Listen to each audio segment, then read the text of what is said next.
pengertian qada dan qadar. Qada dan qadar sering disebut memiliki arti yang sama, padahal keduanya berbeda. Hal tersebut dikarenakan bentuk kata dan pelafalan yang mirip antara keduanya. Secara bahasa, qada memiliki arti ketentuan, sedangkan secara istilah qada berarti ketentuan Allah Subhanahu wa taala yang sifatnya umum dan azali serta berlaku terhadap semua makhluk. Ketentuan yang bersifat umum maksudnya hukum-hukum umum seperti keberhasilan dan kegagalan. Hukum umum kegagalan mengatakan bahwa kegagalan terjadi akibat kemalasan. Sebaliknya, hukum umum keberhasilan terjadi karena orang tersebut rajin belajar. Orang yang malas belajar dipastikan tidak dapat meraih keberhasilan. Sedangkan makna azali yang mengandung pengertian hukum atau ketentuan telah ada sejak dahulu, bahkan sebelum manusia ada di muka bumi. Hukum-hukum tersebut tertulis di Lauh Mahfuz. Terkait dengan qadar, secara bahasa artinya ketetapan atau ukuran. Secara istilah qadar berarti perwujudan atas ketentuan hukum Allah atas semua makhluk yang Ia ciptakan jika syaratnya terpenuhi. Qadar memiliki sifat yang lebih spesifik ketimbang qada. Maksudnya, terjadinya qadar dapat didasarkan pada ikhtiar dan doa seseorang. Qadar sama artinya dengan takdir. Takdir sendiri terbagi menjadi dua, yaitu takdir mubram dan takdir muallaq. Takdir mubram merupakan takdir dan ketetapan Allah Subhanahu wa taala yang tidak dapat diubah oleh siapapun. Sebagai contoh, setiap makhluk pasti akan mengalami mati. Ketetapan ini termasuk takdir mubram. Takdir muallaq adalah takdir yang masih bisa diubah melalui usaha atau ikhtiar manusia itu sendiri. Contoh dari takdir muallaq yaitu seseorang yang dilahirkan dari keluarga yang kurang mampu namun ingin mengenyam pendidikan tinggi. Menyadari semua itu, orang tersebut berusaha keras untuk mengejar cita-citanya dan akhirnya ia dapat melanjutkan pendidikannya ke perguruan tinggi. Cita-citanya tercapai dan akhirnya ia dapat hidup dengan layak. Hikmah mengimani qada dan qadar. Mengutip dari sumber yang sama, iman kepada qada dan qadar akan mendatangkan manfaat, yaitu hikmah. Hikmah tersebut dapat kita jumpai dalam kehidupan sehari-hari, di antaranya: 1. Dapat meningkatkan iman dan takwa kepada Allah Subhanahu wa taala dengan beriman kepada qada dan qadar, maka keimanan dan ketakwaan kita akan meningkat. 2. Mendidik diri untuk selalu bersyukur, bersabar dan bertawakal. Saat Allah Subhanahu wa taala memberi kita kenikmatan, maka kita harus bersyukur, karena itu merupakan takdir Tuhan yang berupa kebahagiaan. 3. Menjauhkan diri dari sifat sombong dan putus asa serta memberikan keterangan batin. Ketika kita memahami betul tentang qada dan qadar, maka kita tidak akan sombong apabila memperoleh keberhasilan. 4. Menumbuhkan sikap optimis dan kerja keras. 5. Motivasi manusia untuk semakin kreatif dalam rangka mengungkap hukum-hukum alam. Dalil Al-Quran tentang qada dan qadar. 1. Surah 25 Al-Furqan ayat 2. الذي له ملك السماوات والأرض ولم يتخذ ولدا ولم يكن له شريك في الملك وخلق كل شيء فقدره تقديرا. Yang kepunyaannya lah kerajaan langit dan bumi, dan dia tidak mempunyai anak, dan tidak sekutu baginya dalam kekuasaannya, dan dia telah menciptakan segala sesuatu, dan dia menetapkan ukuran-ukurannya dengan serapih-rapihnya.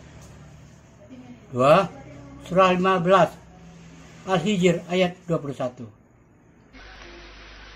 وَإِن مِّن شيء إلا عندنا خزائنه وما ننزله إلا بقدر معلوم. Dan tidak ada sesuatu pun melainkan pada sisi kamilah khasanahnya, dan kami tidak menurunkannya melainkan dengan ukuran tertentu. 3 Surah 33 Al-Ahzab ayat 38. ما كان على النبي من حرج فيما فرض الله له سنة الله في الذين خلوا من قبل وكان أمر الله قدرا مقدورا. Tidak ada sesuatu keberatan pun atas Nabi tentang apa yang telah ditetapkan Allah baginya. Allah telah menetapkan yang demikian sebagai sunnahnya pada nabi-nabi yang telah berlalu dahulu, dan adalah ketetapan Allah itu suatu ketetapan yang pasti berlaku. 4 Surah 77 Al-Mursalat ayat 22-23. إلى قدر معلوم فقدرنا فنعم القادرون. Sampai waktu yang ditentukan, lalu kami tentukan bentuknya, maka kamilah sebaik-baik yang menentukan. 5 Surah 54 Al-Qamar ayat 49. إنا كل شيء خلقناه بقدر. Dan perintah kami hanyalah satu perkataan seperti kejapan mata. 6 Surah 13 Ar-Ra'd ayat 11. له معقبات من بين يديه ومن خلفه يحفظونه من أمر الله إن الله لا يغير ما بقوم حتى يغيروا ما بأنفسهم وَإِذَا أَرَادَ اللَّهُ بِقَوْمٍ سُوءًا فَلَا مَرَدَّ لَهُ وَمَا لَهُم مِّن دُونِهِ مِن وَالٍ. Bagi manusia ada malaikat-malaikat yang selalu mengikutinya bergiliran di muka dan di belakangnya. Mereka menjaganya atas perintah Allah. Sesungguhnya Allah tidak mengubah keadaan suatu kaum sehingga mereka mengubah keadaan yang ada pada diri mereka sendiri.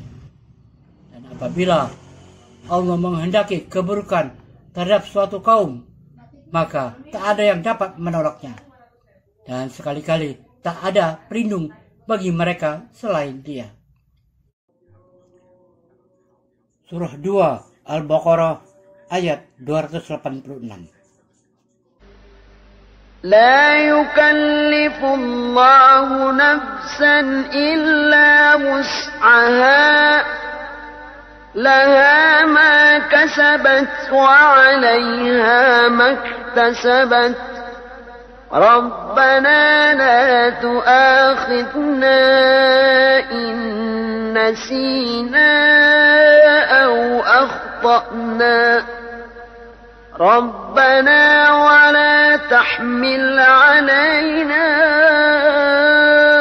إصرا كما حملته على الذين من قبلنا ربنا ولا تحملنا ما لا طاقة لنا به واعف عنا واغفر لنا وارحمنا أنت مولانا فانصرنا على القوم الكافرين.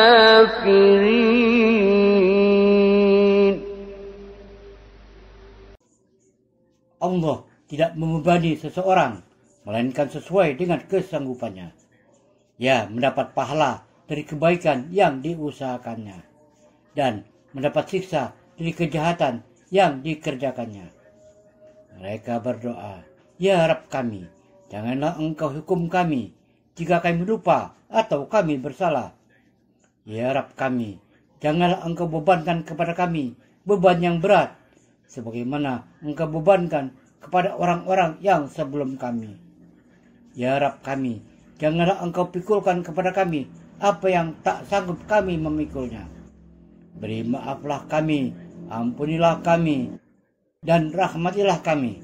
Engkaulah penolong kami, dan tolonglah kami terhadap kaum yang kafir." Surah 49 Al-Hujurat ayat 10. إنما المؤمنون إخوة فأصلحوا بين أخويكم واتقوا الله لعلكم ترحمون. Sesungguhnya orang-orang mukmin adalah bersaudara. Karena itu, damaikanlah antara kedua saudaramu dan bertakwalah kepada Allah supaya kamu mendapat rahmat. Wallahu a'lam bishawab. Semoga bermanfaat. Wassalamualaikum warahmatullahi wabarakatuh.